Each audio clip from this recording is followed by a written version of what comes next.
Back here on One, New York's longest running sports call-in show. Pleasure to be joined by the author and editor of 3 books on Jackie Robinson: First Class Citizenship, The Civil Rights Letters of Jackie Robinson, Beyond Home Plate, Jackie Robinson on Life After Baseball, and Jackie Robinson, a spiritual biography. Michael G. Long, thank you so much for taking some time today. How are you?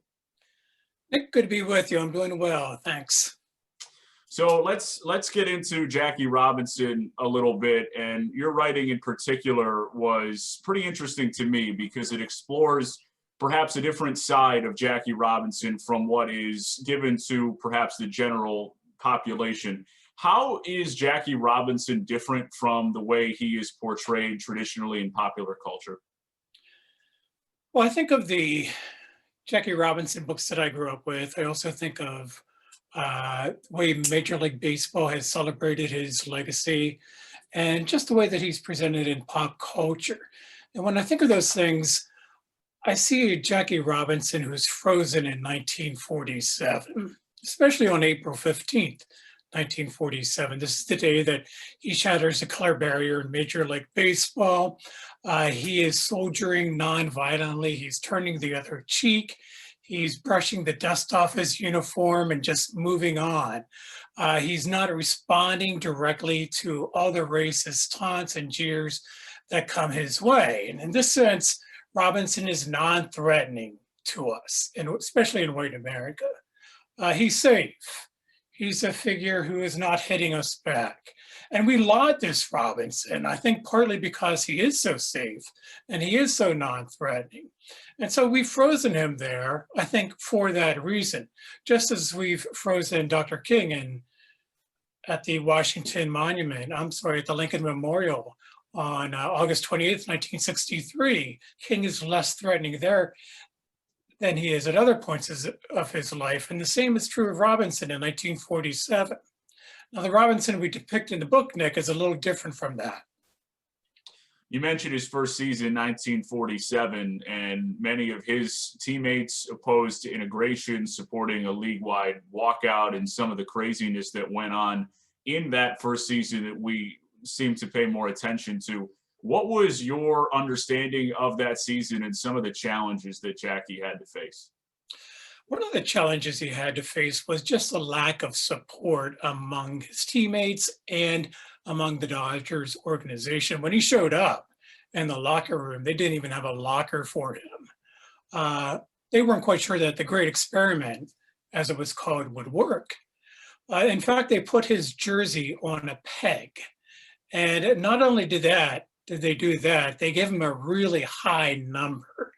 So I don't know if this is still true, but back in 47, the lower numbers were really the ideal numbers that people aspired to. These were the numbers that people liked. And so number 4 was available that year. Number 2 was available that year.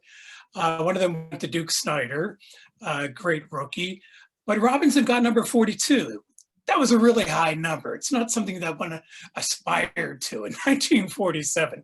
So Robinson took that as a challenge. He took the absence of a locker as a challenge. He made a number out of 42. We sure as heck didn't know it before Robinson, but we sure do know what 42 means now. So that was one challenge, the lack of support from the organization. And then he didn't have support among his teammates either. There's this great myth about Pee Wee Reese walking over to Robinson early in 1947 and putting his arm around Robinson. And according to Rachel Robinson and a contributor, Jonathan Eig, who's written a great book about Muhammad Ali, by the way, that never happened. In fact, people just on the team just didn't do that to Robinson in early 47. They kept their distance. So Robin faced that. That was another challenge. Still another challenge was the very direct, explicit racism directed at him by other players and teams. And here I'm thinking of the Philadelphia Phillies and their manager, Ben Chapman, who hurled every possible racist word at Robinson in early 47. I mean, it was brutal. So Robinson faced that challenge as well. And then there were the fans who despised his color, and some of them sent death threats to him. So he would go out in the field and face these death threats. So those are just some of the challenges he faced early in 47. with all of those challenges and having to navigate such almost an unfathomable situation, he had to manage the anger and the emotion of perhaps not being able to retaliate in a way that would make sense for a number of other people. How did Robinson control his anger and just deal with the entire situation that he was put in to be able to abide by Branch Rickey's rules and the agreement that had allowed him to play on the team going into 47? It almost seems unimaginable for him to manage this. But let's just go back to the Phillies for a second. When he heard Ben Chapman and the team and the bench hurl all those words in his direction, he says in later years that he felt like throwing down his bat, marching over to the dugout, and taking what he calls his despised black fist and pummeling those white sons of you-know-whats. He doesn't do that, remarkably to me, but he felt that. And when he felt that, he swallowed it. And he turned all that, says one of my contributors, into muscle, which is really interesting. It's a great image, isn't it? So you take all that racism that's coming your way and you take it inside and you turn it into muscle. And the contributor means physical muscle. But I can also add that he turned it into spiritual muscle as well. He turned it into strength and courage and athletic prowess on the diamond, right? So this is a guy who turned that resentment into muscle that resulted in Hall of Fame statistics, right? Amazing to me that he performed at such a high level while he's trying to swallow all those threats and face all those threats that are coming at him from all directions. But the other thing he did, and I know Fordham is a Catholic university, is to go to his room late at night when he got home after the game.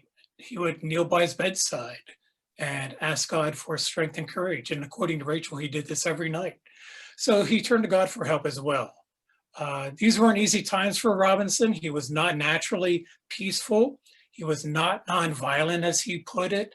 He was inclined to strike back. One of his teammates from the Negro Leagues said that he had a temper like a rattlesnake. So let's not imagine for a second that this was an easy time. Talking to author and editor of 3 books on Jackie Robinson, Michael G. Long. You mentioned a little bit of what I wanted to get to next, but Jackie Robinson, the player, 6-time All-Star, League MVP in 1949, Rookie of the Year, is how great of a baseball player that Jackie Robinson is, mixed up with all of the things that he went through and his legacy of being a player that broke the color barrier. Does he go underappreciated as just how great of a baseball player he was? I think so. I think that Robinson could have made it into the Hall of Fame just for breaking the color barrier. But that isn't even mentioned on his plaque, I don't think. I might be wrong about that. I have to go back and read it. But think about this. He gets death threats by mail, right? So when he goes out to the field, he's imagining that somebody is in the stands ready to take him out. Can you imagine fielding under those circumstances? Can you imagine winning the MVP? Can you imagine becoming the Rookie of the Year, 1947, right? And then throughout his career, and these racist taunts and jeers don't stop in 47. Racism didn't disappear after 47. They continue until he leaves in 56. Throughout his career, he builds these statistics, 313 or 311 or 313, he bats. And then you mentioned the other awards as well. Yeah, when you combine that with the history of shattering the color barrier, and then with the racism that came his way, I think his baseball career is underappreciated. It's one thing to build Hall of Fame statistics, but it's quite another thing to compile those statistics under such enormous pressure. I think there's a widely accepted understanding of Jackie Robinson and who he was and what the story is. Is there something that we should know as someone who has followed and studied him more closely about his legacy that perhaps goes underreported or that we don't know? I think one of the things that sometimes gets lost in the mix of sports is that Robinson transformed not only the rosters of Major League Baseball, so that when he leaves in 1956, 5.6% of all players on Major League Baseball rosters are Black players. But he also transformed the game. And so what Robinson did, according to George Vesey, a longtime sports writer for the New York Times, who contributes to the book, is to transform the game itself. He injects blackness into Major League Baseball. And Vesey makes the case so that when we see a runner taking that extra long turn at first base, thinking about going to second, and when we see them dance between the bases, when we see that hard slide, when we see somebody steal home plate, that's Jackie Robinson ball. He transformed the game. And unfortunately, that's been sort of squelched and tamped down by analytics. But beginning in 47, he really brought some excitement to the game that simply wasn't there before. I think that's sometimes forgotten as well. It's obvious to celebrate his achievement and his greatness, but I think one of the most important things that is about just Jackie Robinson's legacy in general regards what we can learn from him. What do you think that you and I and everyone should learn from the Jackie Robinson story? Well, I think we should learn that there's great virtue in impatience. Robinson was not a patient figure after 47, 48. This is when Branch Rickey releases him, frees him, emancipates him from that biblical admonition to turn the other cheek. And at this point, Robinson really straightens his backbone. He argues with umpires over bad calls. He argues with other players and managers and so forth. And for the rest of his life, he becomes really assertive and aggressive in pursuing first-class citizenship for Black Americans on and off the field. And he lets go of the patience that he embraced in 47, and he becomes a fantastic civil rights leader. And I think that's important. He had his conflicts with Malcolm X. They differed over racial segregation and the use of any means necessary. But he admired Malcolm X for Malcolm X's impatience. And he became more impatient. Robinson became more impatient, I think, as his life went on. Finally, I'll wrap up with this one, Michael. Baseball right now, there is an increased discussion surrounding diversity and perhaps a lack of Black players currently in Major League Baseball. What do you feel like the league needs to do to improve that situation and answer some of those doubters? You know, when Robinson left, as I mentioned before, 5.6% of all players on rosters were Black players. And I think that figure has jumped at the most 2 percentage points this year. I can't imagine Robinson would be not displeased with that. I think he would be livid at that figure. I think he would be very upset as well that there aren't more Black faces in the front offices, that there aren't more Black faces managing baseball. 9 days before he died, he threw out the ceremonial pitch at the Second World Series.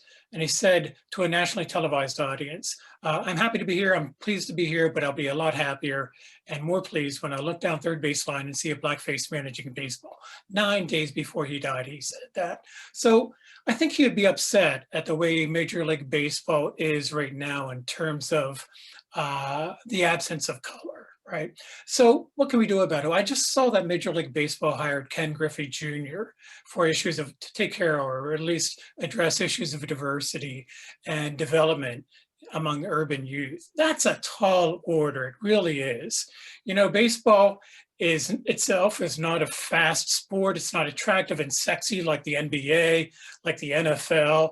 And so just as a sport, it lacks the sexiness of those other sports, I think.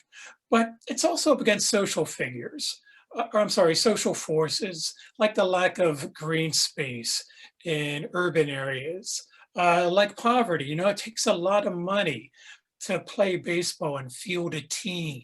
It's not like just getting a soccer ball and kicking it around. It takes considerable resources. And so Ken Griffey and Major League Baseball are also up against some social forces. So I wish them the best. There are no easy answers to this. I think one answer is definitely bringing more Black faces and faces of color into the front office, so we see a greater change of perspective.